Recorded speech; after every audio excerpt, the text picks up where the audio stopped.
Praise the lord, shalom, hallelujah, Jesus loves us so much. ఈరోజు పరిశుద్ధ గ్రంథం నుండి కీర్తనల గ్రంథం 56వ అధ్యాయం 3వ వచనంని క్లెయిమ్ చేద్దాం.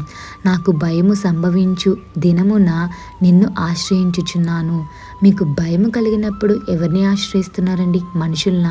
మనుషుల్ని ఆశ్రయించిన వాళ్ళు ఇంకా భయాన్ని పెడతారే కానీ భయాన్ని తగ్గించరండి. ఒకవేళ భయం అనే లోపం నీలో ఉంటే యేసయ్యని ఆశ్రయించండి. ఆ భయంని యేసయ్య తొలగిస్తారు. యేసయ్యని ఆశ్రయించడం వల్ల మీ జీవితంలో భయం పోద్ది. మీ గురించేనండి 365 సార్లు యేసయ్య డు నాట్ బి ఎఫ్రైడ్ అని రాయడం జరిగింది. అంటే భయపడకము. ఎందుకంటే భయము? యేసయ్య ఉన్నారు కదా. ఏ సమస్య గురించి భయపడుతున్నారో నాకైతే తెలియదు, కానీ యేసయ్యని ఆశ్రయించండి. యేసయ్యని ఆశ్రయించిన వాళ్ళు ఎవ్వరు కూడా భయపడరండి. సో మీరు మార్నింగ్ లేచిన వెంటనే మీరు దేని గురించి అయితే భయపడుతున్నారో ఆ విషయాన్ని ప్రార్థనలో యేసయ్యకి తెలియపరచండి. మీ భయములన్నిటి నుండి యేసయ్య మిమ్మల్ని విడుదల చేస్తారు. ఆమేన్.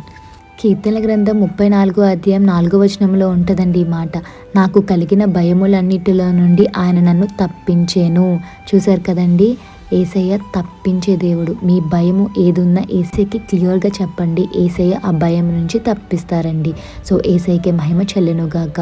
Have a blessed day in Christ Jesus. Jesus loves us so much. Amen.